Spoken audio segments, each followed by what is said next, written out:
Everybody comes into our profession with traumas, with triggers, and we don't know how it's going to affect them. So before we criticize and before we make judgment, why don't we sit down and have a conversation with the person to see where they're at and how we can help them and be a conduit to get them resources. So here's the challenge. Instead of buying 10 new cars next year for your organization, buy 9 and put that $50,000 or $60,000 into a wellness budget. And it's not about leading the organization, it's about having influence on the profession. Can you imagine a day when you go to a briefing and these macho police officers who have never shared emotions in the past are now talking about which therapists people are using? Welcome to Respond to Resilience, along with my co-hosts Bonnie Rumley and Stacey Raymond. This is David Dashinger. In this episode, we'll be speaking with Chief Neil Gang about organizational wellness and leadership in emergency services. We invite you to like and subscribe. Our YouTube channel is Respond to Resilience. We're on Facebook, Respond to Wellness Inc., pbsradio.com, Apple Podcasts, Spotify, and our website is respondertv.com. We'll be right back to speak with Chief Gang after this. In this family, more of us die by our own hands than by the hazards of the job. In this family, up to a quarter of 911 dispatchers have symptoms of PTSD. In this family, our mental health and wellness are in crisis, while responders are quietly suffering. In this family, many struggle with job-related stress, burnout, trauma, sleep disruption, substance abuse, and marriage problems. In this family, we can help the helpers with vital information and resources, resilience strategies, and success stories of overcoming the obstacles. In this family, no one is alone. Welcome to Respond to Resilience with co-hosts retired Lieutenant David Dashinger, Dr. Stacey Raymond, and Bonnie Rumley, LCSW EMTB. Today we're joined by Chief Neil Gang, who's been the Chief of Police in the Pinole, California Police Department since 2014, and he served in law enforcement for over 34 years. Neil's the chairperson of the California Police Chiefs Association Organizational Wellness and Resiliency Committee and co-chair of the IACP Officer Safety and Wellness Committee. And he's also the author of the Asher Model 7-Point Approach to Culture of Wellness and the host of the Sixth Pillar podcast. Neil was named Public Safety Hero of the Year by the House of Representatives in 2020, and his innovative work as a law enforcement leader has been featured in several national police magazines. Chief Gang, welcome to the show. Thank you so much. Thank you so much for having me, and super blessed to join your crew and the amazing work that you're doing. Thank you. It's great to have you here. So I'll start off, Chief. Did you ever imagine that you'd be in this position as Chief of the Pinole, California Police Department? What was that like for you to ascend through the ranks? No, absolutely. I knew exactly where I'd be. No, I'm just kidding with you. No, honestly, I never thought about even becoming a police chief. In fact, as I moved up the ranks, it was just something that continued to challenge myself personally and professionally. And, sooner or later, you're at the point where there's only one more step, and that is to be the leader of an organization. And it's not about leading the organization, it's about having influence on a profession. And sometimes you can't do that unless you are the chief of police. So it was never in my cards. In fact, I never even wanted to be a police officer. And it was something that I just kind of tripped on. And what I was going to do while I was hurt from playing college football was going to be a police officer for a little bit. And here I am 34 years later. So I think I still have some eligibility left. I may go back. But Yeah. Retirement gig. We all know that you can't just do this for a little bit. Once you get sucked in, it's you're in. Absolutely.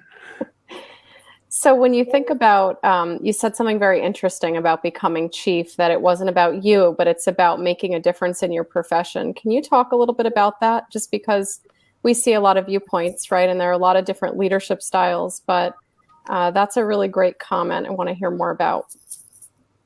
Yeah. So, there are a lot of leaders out there that are doing it for their resume and doing it for themselves, but it's really about being a servant leader. And I know that word gets thrown around a lot, but really about just being there to help serve the people that are working in this profession. And I continue to say, and what drives me every day and my passion to get up every morning and put this uniform and badge on is my ability to provide resources to the people that are working in Pinole, but not just in Pinole, but be able to influence positively the entire profession. And really, again, that's what the passion that keeps driving me.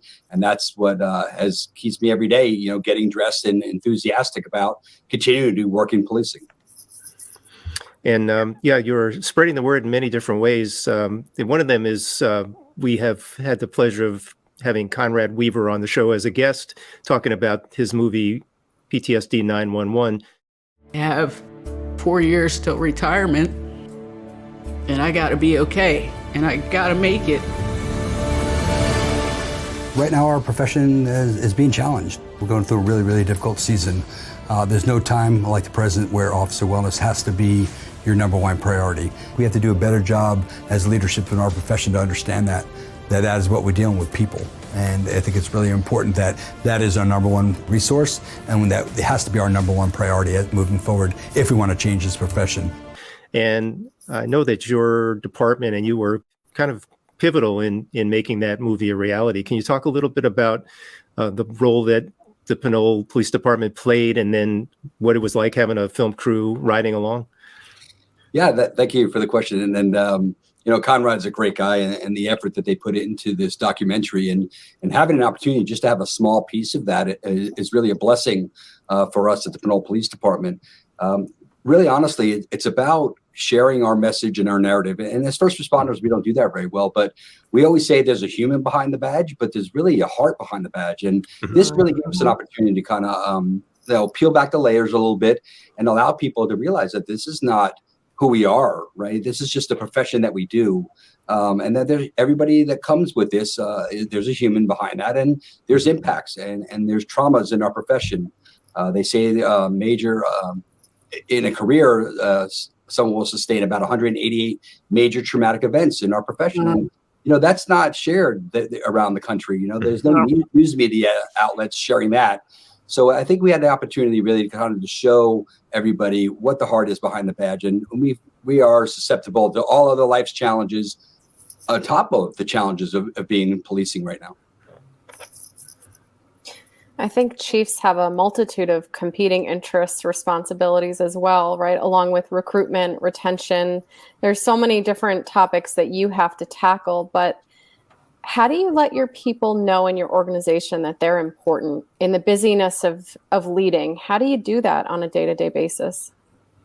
For me, it's about prioritizing our people, right? They're our greatest resources. So we have to make them our top priority. And how you do that is by, creating a culture of wellness for the organization, showing them that they come before the community. I know that's difficult for a lot of police leaders to say, but it has to. And I'll just frame it like this. Could you imagine an NFL football coach that cared more about the people sitting in the seats than the people playing on the field? How successful would that team be? So it's the same thing for policing. We have to prioritize our people. It has to be our number one priority. And how we do that is creating a culture of wellness and then also establishing budgets, right? So we can have sustainable programs. And the bottom line is many chiefs out there have not have a budget string to deal with wellness. So how impactful is that to your people when you want to bring resources and initiatives, but there's no funding behind that? So we have to prioritize that. We have to budget, because what we prioritize is what we will budget. We'll budget the next, greatest 21st century widget, but we're not prioritizing our people and putting funding where that needs to be. So here's the challenge. Instead of buying 10 new cars next year for your organization, buy 9 and put that $50,000 or $60,000 into a wellness budget. So you have those initiatives when people need it. In a practical sense, as a leader in your organization, and maybe even applying to other leaders below you who are supervisors, how do you create that cultural wellness? Like, how much of it is policy? How much of it is informal, just the way that people talk to each other in the department? Like, how does that kind of play out? Yeah, and Dave, you and I had a conversation a little bit earlier about that. It's about the leadership of the organization, right? Leaders have to be able to take those conversations out of the shadows, share their experiences with their people. We have to normalize these type of conversations. So it's all the above, right? We have to have great policies in place, but it's more about the policies. It's about the actions and making sure that the leaders in your organization, that their words and their actions are congruent. Because the minute they're not, people will lose trust, and then your program is done. And the bottom line is there's so many people out there just doing checkbox programs. They really have to be impactful programs. And you're not just doing it for your community to hear, or maybe your council or your political partners, but about people in your organization. They have to know they come first. And then you do that every day. And it's the same way, I say the same way you eat an elephant, one bite at a time. You will not create a culture overnight. And you can't create a culture by checking off a box. It's the day-to-day interactions, the day-to-day steps, and the day-to-day conversations that you'll have that eventually one day you'll wake up and go, wow, we have a decent culture in this organization where people are willing to raise their hand, say, I need help, or even talk about, the help that they're receiving. Can you imagine a day when you can go to a briefing and these macho police officers who have never shared emotions in the past are now talking about which therapists people are using? It's amazing. So that is where it's really anecdotal. People say, how do you measure your success? Well, that sounds great on paper, but how you measure your success is when people in your organizations are talking about these freely and openly in briefings and throughout other interactions that you have with them. Don't fake the moon. It goes on and on. From coast to coast. It goes on and on and on. Don't fake the moon. One time for your mind. From coast to coast. It goes on and on and on. From coast to coast.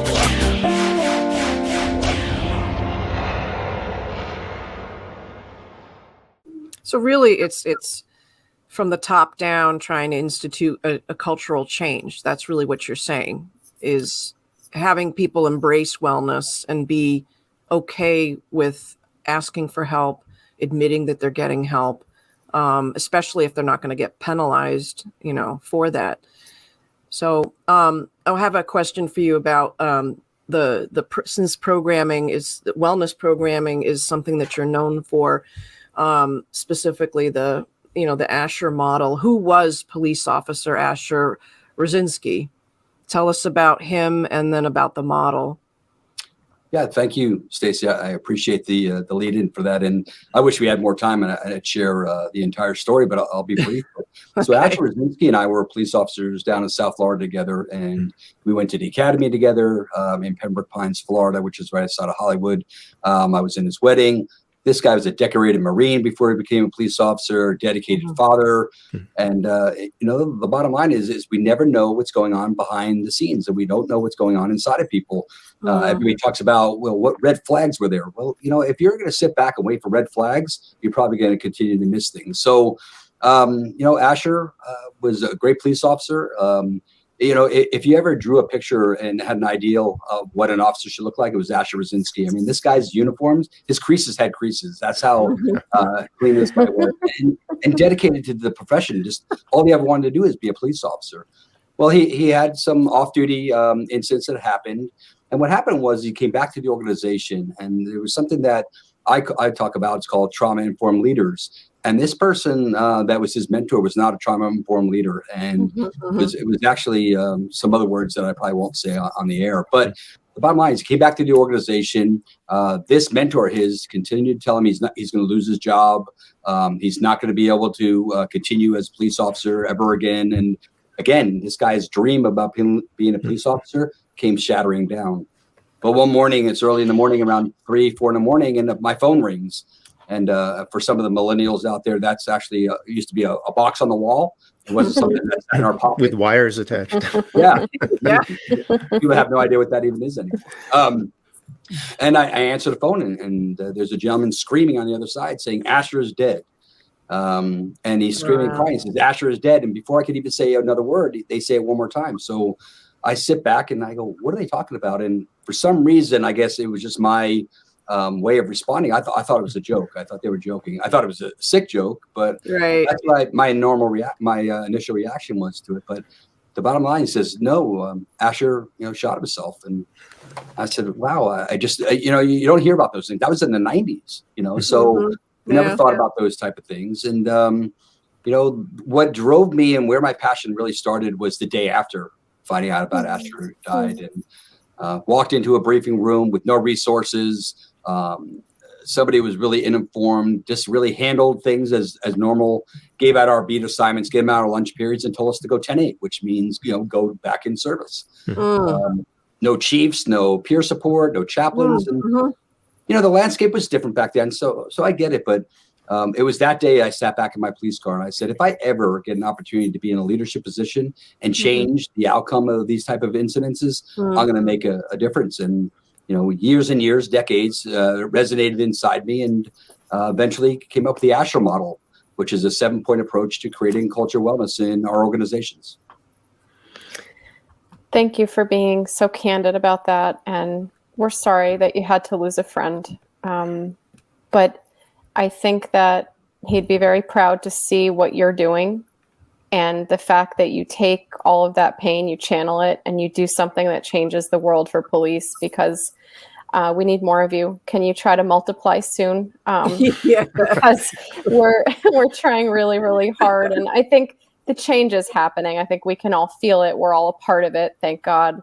But I couldn't commend you more on behalf of the three of us for everything that you do. Thank you. Thank you very much. It means a lot. And, if his story or his tragedy can change the outcome of somebody's situation just by hearing it, then it's all worthwhile. What was amazing is that I received a phone call a little bit after the time this Asher model came out. And I'll tell everybody, I'm not an educated person. I'm not a big scholastic type guy. But I wrote an article, and it went viral, and it was just the right timing. It wasn't anything great that I did, but and I got a phone call, and it was Lisa Rosinsky, which was Asher's widow. And I was so worried about, picking up that phone and having that conversation, because I didn't reach out and say, hey, I want to do something in Asher's name. And I thought that it was going to be a negative conversation. And I have to share it because I think our profession just is not open to these type of conversations, because she shared with me for years and years that she tried to go back to our previous organization that I worked in. She tried to go to police academies to share the experience of what Asher experience was. And she got shunned by the profession. So imagine this lady with so much passion, so much grief, and so much trauma, trying to share her story so she could change outcomes, and this profession shunned her. So she said, thank you so much. Thank you so much for allowing Asher's name to be heard and for him to make a difference. And just really, really was appreciative of what we were doing with Asher's name and the Asher model. Right. Can you elaborate, Chief, a little bit on the 7 pillars? Just mention the 7 pillars of in this wellness, the Asher model wellness program. Yes, Stacey, thank you. So it has to start with number 1, right? Awareness. Number 1's awareness. And that is creating an environment where it's okay to not be okay, but not just using that buzzword, but doing something proactive to bring it back to okay, right? Taking these conversations out of the shadows and into the open, normalizing these conversations, normalizing these processes. So number 1 is awareness. And for me, you can't have awareness without doing something proactive. I'm a very, I like innovation. I like being progressive. I'm a huge fan of, fortune favors the bold, and taking chances that no one's done before. And that's what we had to do. So being solution focused, we went out and got an app. There's a lot of different apps out there, but it doesn't have to be an app if you're somebody who doesn't have the budget for that.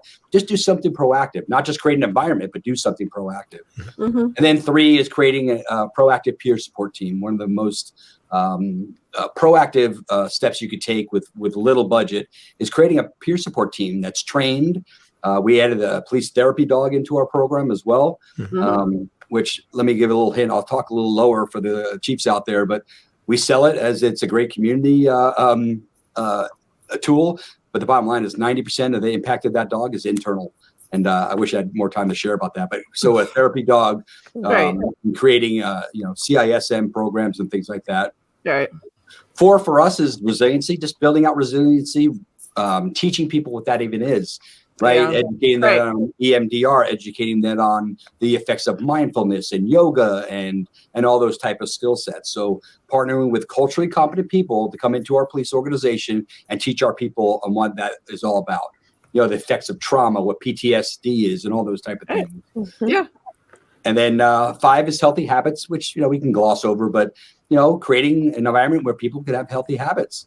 Many of us get in this profession and we're the most physically fit we'll ever be, right? And then somewhere along the line, these gremlins crawl into our closet and they go behind our backs and they take in our inseams. And then years later, you can't get into the heater. That's it. Yeah. Or our spouses, put in the dryer and they shrink. I don't know how that happens. Yeah, it's someone else's fault. Yeah. So creating an environment where they can work out on duty, and not just that, but partnering with the meal prep companies so they can bring in healthy meals for our people. So working out on duty, reducing those cortisol levels, right, and releasing the endorphins, and then being able to have healthy meals present and available for them so they can take home to their families or they can eat on duty. And then 6 for us was spirituality, and I'm a man of faith, so we won't talk too much about that, but just understanding that there's something greater than us out there, and then creating a peer support team that included the chaplains, and making the chaplains really a fabric of your organization, not just a checks box or, hey, why is a chaplain here riding with Bonnie today? What did she do? So just making sure it's the fabric of your organization. Right. And then 7, just if I had a few minutes to talk about family, the importance of bringing family into our organizations. Many of us that started this profession, and even all first responders, families were never really part of our organization when we started out.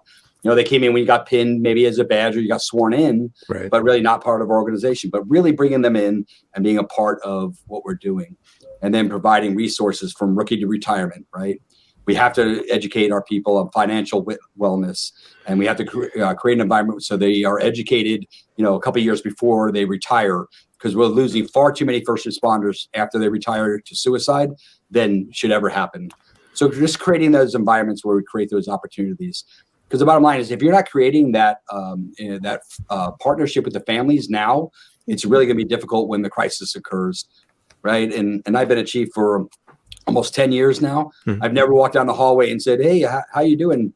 Well, I'm doing pretty crappy, Chief. I'm actually addicted to opioid drugs, and I'm alcoholic, and I'm currently going through a divorce, and I feel like killing myself. That is yet to happen, right? Yeah.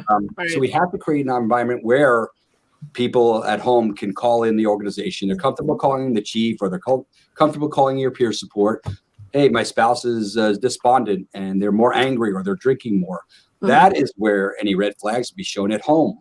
So we need to be able to create that conduit so there's an easy mechanism for them to report that to us. So I hope I didn't take too much time with that, but I think it's important to kind of just share the components of it. No, not at all. And we could dive deep into each one of those pillars. As a matter of fact, several of them really overlap with shows we've done. I mean, multiple shows. In some cases, we've done shows on spirituality. We've had a tactical chaplain on who's embedded with departments. And we are talking about leadership and the family as well with some experts in some of our shows. If I can share my experience and help just one person, or help one person help somebody else, that's what it's all about.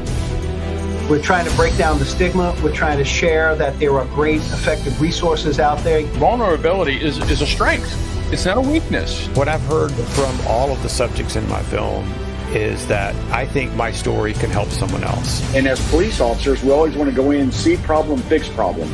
And you can't do that with a mental health crisis. You have to see person and connect with person. This sucks, but I'm going to have to embrace this suck. I don't like these cards, but these are the cards that I've been dealt, and I'm going to have to play them to the best of my ability. And I've been trying to do that for the last 10 years.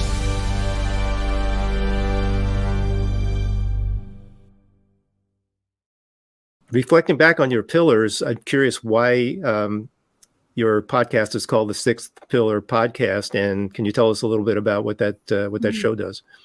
Yeah, so I'm fortunately reporting out that the show has met with some challenges logistically, so it hasn't really launched yet. But I'm glad you asked about it. It will be up and running next year. I had to partner with a new group to be able to get this out, and just be able to have those partners that you trust to be able to do the work that you need them to do. The sixth pillar comes from the 21st century policing model. Out of 2015, President Obama formulated a task force to put best practices into place, and sixth pillar is officer wellness and resiliency. So what a better name to really represent what we're going to try and bring forward to the policing profession, but not just the policing profession, but all first responders. Yes. I think we face all the same challenges and are facing challenges together as a group. I think what's great too is, we talk about budgets, and we know that that's a reality for every department, but a lot of the things that you're talking about require no budget. I mean, for a chief to get out of their office and go downstairs and, go to the dispatchers or go in the break room and get to know their people and just say good morning so that they know they're not just a badge, that they are being treated as a human. Stacy and I hear that a lot in our offices. Like, I never see my chief, or they never come check on us, or all I would like is a cup of coffee and a good morning. I mean, some of this stuff seems so simple and basic, and really doesn't cost anything. It just takes awareness and effort. Yeah, I think you brought up a great point. And the bottom line is leadership comes with a sacrifice, right? If not, we'd all be leaders, right? And the bottom line is we have to prioritize our people. And not only that, as leaders, we have to be intentional. And it takes some intention to get up from behind your desk, put the things that you're doing, because we'll all get busy, right? Everybody's plate's busy. Yeah. So put that aside and understand that it's really important to go meet our people. We want our communities to know the officers, right? We want them to see the human behind the badge, but we don't even do it internally. So how can we expect our officers to act that way? So we have to role model. We have to lead the behavior that we expect from our people. And again, it takes intentionality, and it does take effort. But the bottom line is, where as a chief would you rather put your effort into? We have to put it into our people, because the number one, we could have all the initiatives in the world, we could have all the budgets in the world, but if we don't take care of our people, we won't have people wearing the badge and the patch to be able to go out and do the job. I'm not a big Richard Branson fan, but I listened to a podcast one time, and what he said was, in my companies, customers don't come first. My people do. And if you take care of your people, you'll never have to worry about taking care of your customers. Now we need to infuse that into first responder, profession, because we really need to take care of our people. And that's what I'll say is, when I leave this profession, if I can get that message out, if we take care of our people and prioritize them, then I'll be happy. I'll be able to retire. But until that point comes, I still got a lot of work to do.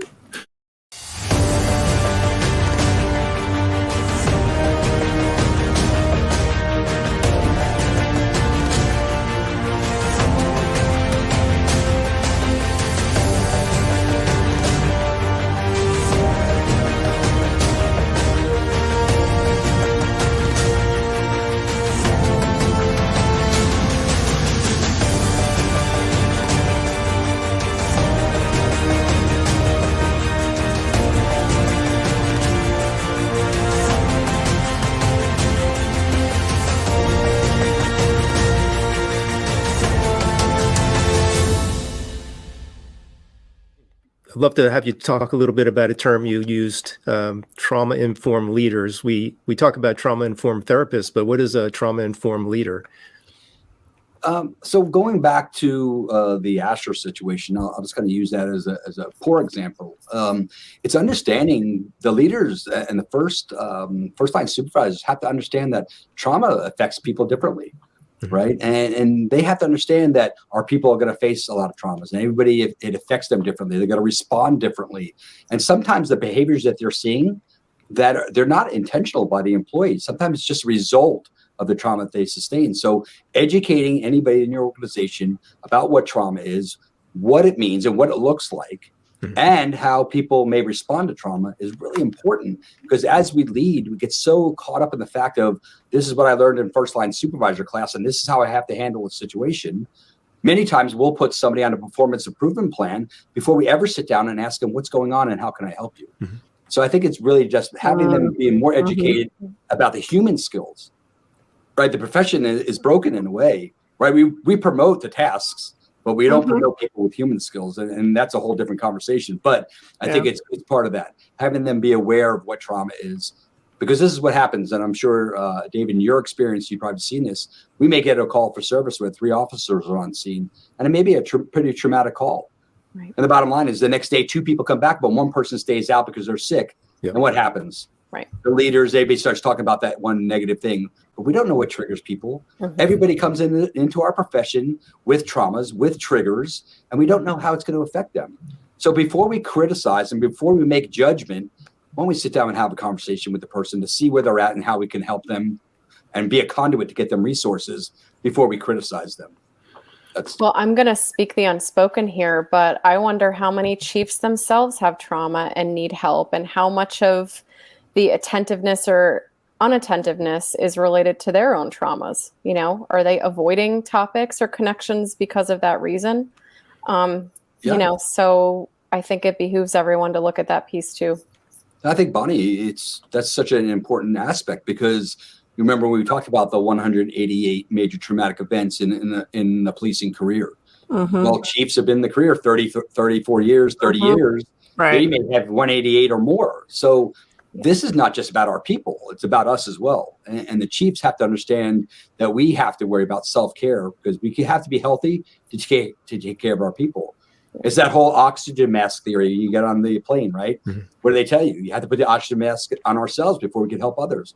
Same thing here. Police chiefs need to be healthy, pour out into themselves before we could ever expect to pour out into others. So great point that you bring up. And we all carry traumas. I don't care if you've been policing first responders for a minimum amount of time. We're going to have traumas, and we're going to carry those with us.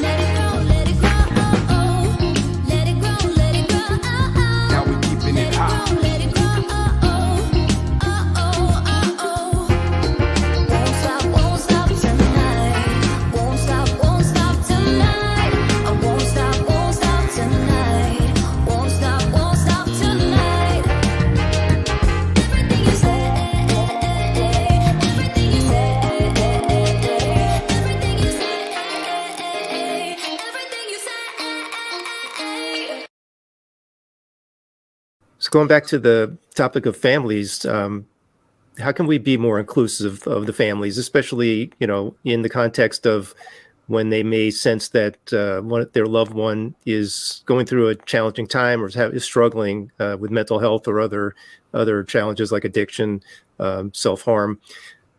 How can we support them in terms of when they may see a red flag? Yeah, I think that starts with the conversations early on. And I said, again, that it's the same way with the community, right? We have to build relationships with our community before the crisis. Same thing with our families. And that could start and could take a lot of different formats, whatever your organization works, because what may work in Pinole may not work in, you know, an agency on the East Coast, depending on size or chief's philosophies. But the bottom line is being inclusive.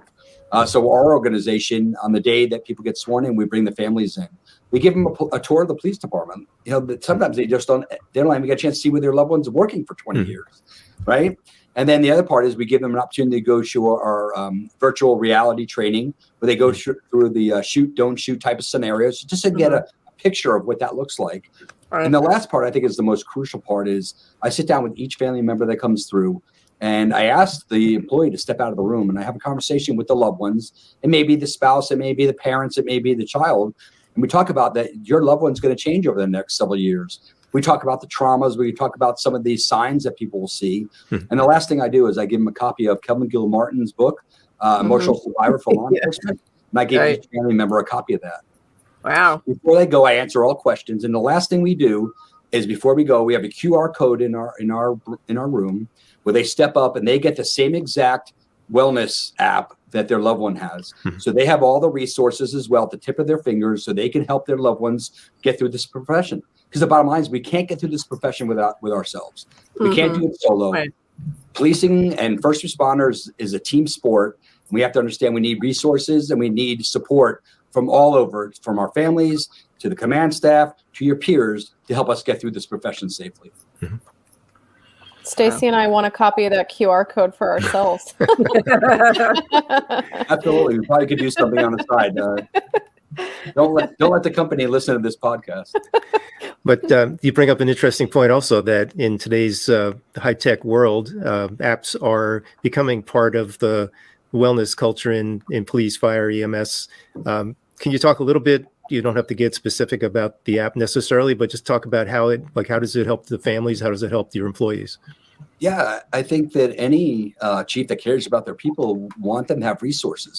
See, the problem in our professions, fire service, EMS, has been confidential and anonymous, right? many of us will throw out there we have EAP programs. Well, we all know that it stands for what? What does it stand for? Do you guys know? Yep. Employee Assistance Program. Right. But for our employees, they say expose and punish. EAP. Yeah. They don't trust our programs. Yeah. So giving our people an opportunity to have 24/7, 365 access at the palm of their hands when they need it most. Right. There's no other, I don't think there's any other mechanism or conduit for them to get help than to have something like that. Because the bottom line is, when do our people need these resources the most? The middle of the night, basically. Well, we don't know. Yeah. Right. We don't know. We don't know when they need it most. So if we don't know, we have to have these resources available for them 24/7, 365. So they don't have to call peer support. They don't have to call the chief. They don't have to call dispatch. They can get help anonymously and confidentially at the tip of their hands. They just got into an argument with their spouse and they were drinking, and now they think they're going to lose their job maybe, and they're driving around. We want them to get help immediately. And that's why I think having a resource like that is so important. And I really don't think there's anything out there besides an app such as that that can do that and create that environment for us to go home at night and know that our people can get help and we have a clear conduit for them to reach out and ask for help. Fantastic. So I think that leads me to be thinking about, since the app can be used anywhere, especially on the outside where, it could be any time of the day. I understand that there's something called the Zen Den, and that's in-house. I want to know where that's located. I want to know how many officers are using it. I mean, do you have any sense of people's reaction to it? Yeah, we do. So we did kick off something called the Zen Den, and that room has an amazing chair. It does massage. It does compression. It has Bluetooth. It's just an amazing device. And we have a room set aside that we were intentional about that has aromatherapy in it. It has crystals in there. It has just different type of just creates an environment of that Zen. So people can go in and for two reasons. One, as a decompression room. Right. So if they have a traumatic call, if they feel they need some space to themselves, they have an opportunity to do that. The other one is for something that we don't talk about much is a restorative sleep room. Right. In the fire services, you don't really have to worry too much about this, but in policing, sleep deprivation is a huge problem. It leads to health, or it leads to bad decisions, it leads to a host of different things. We probably could have just a podcast on sleep deprivation for an hour. But the thing is that chiefs out there know their people are sleeping on the street. Why not create an environment where they could do it safely? Studies have shown that it's called a nappuccino. If you take a cup of coffee, you sleep for 20 minutes, you wake up, you're restored. And actually it brings you into better homeostasis. So you can go out and take care of your people and you could be healthy. And then you can help take care of your communities. So this room is set aside and we don't take any data as far as how many people are using it, but anecdotally we hear about it all the time. And that room is almost constantly occupied. So a lot of people are using it. People are using it. They know it's something we believe in, and it's a resource for them to go into and just kind of decompress. We invite them to also utilize either the Calm app, which is available, but we in our app itself has mindfulness exercises. It teaches them how to use mindfulness and meditation. So they really have an opportunity. It's an all-inclusive room. They can get restorative sleep. They can get mindfulness techniques, and they can use it as a decompression room. And it's really been nothing but a huge success for us. So how did you get the officers to not feel ashamed about doing one of these, as they approach the room? Before they enter the room, where they don't have shame about going in there. I think, Stacey, that goes for the whole, the how do you eat an elephant one bite at a time. I think you create that through creating that culture where you have chiefs going into a room like myself and sharing the Asher story and sharing some of the traumatic events I have, and also how I went out to seek help, right? And you share those stories and you create an environment of trust where people really believe in what you're doing. We have had no conversation when people were embarrassed about that room. In fact, people come out of that room and go, I was just out of the room. Who wants to go next? I mean, that is when you know it's working. You'll have some chiefs out there that want data, right? Where's the data and where's all these other, measurable type of things? And the bottom line is, if you're a chief like that, you're going to wait forever until you have that. But when you have people coming out of the room and people coming into your office say, I just want to thank you for thinking about us and creating that opportunity to create a room like that.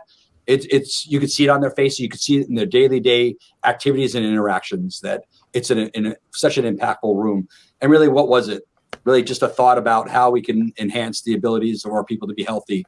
And it didn't cost us much, right? We reached out to the company, and the company said, "Is this for a wellness room?" We said, "Yes." We talked to them, and they actually gave us 50% off the chair. The chair normally is about $15,000. So, you know what? There's so many partners out there who are willing to help law enforcement.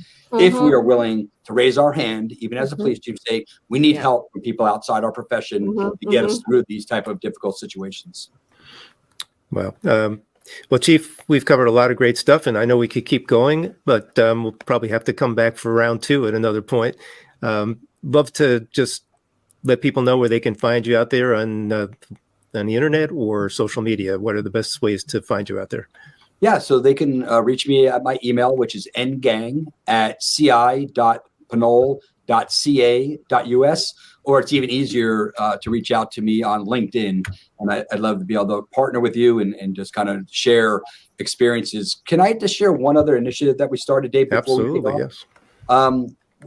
The national narrative out there, and there's a national argument, pretty contentious argument about whether or not these should be in the line of duty deaths and how do you handle them when people die. Should they be on a memorial wall in Washington? Should they be on our state memorial wall?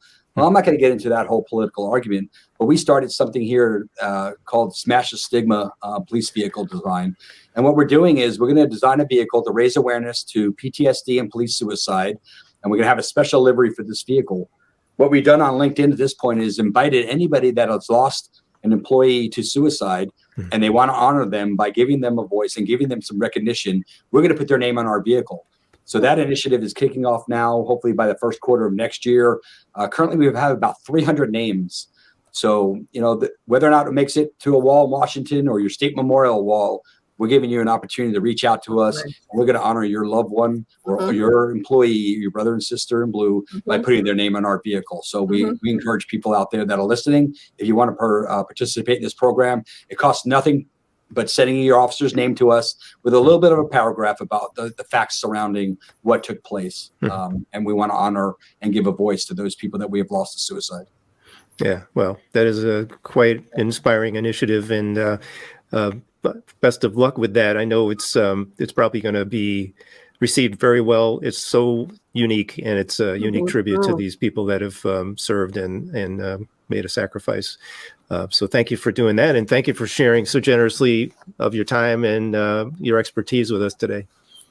Well, I can end with this, that I'm blessed to be able to partner with people like you, Dave, Bonnie, and Stacy. You know what? Because we will never know the lives that we save. And we never know that someone listening to this may change an outcome just because they heard something that we said today. And all I could say is I'm so blessed to be a part of that. And like I said, it takes, a village. And the bottom line is now we just expanded our village by sharing our message with people from all over the world about what you're doing and the resources bringing forward. So thank you for Responder Resiliency, for what you do and the efforts you put in. And I'm super blessed to be a part of what you're doing. Yeah. Well, thank you so much. Thank you. Yeah. Before we leave, I'd like to just remind everybody to subscribe to our YouTube channel. It's Responder Resilience. We're also on Facebook, Responder Wellness Inc., bbsradio.com, Apple Podcasts, Spotify, and check out our website, respondertv.com. It's got past episodes and guest information. Until the next time, stay safe, be kind to yourself. Take care.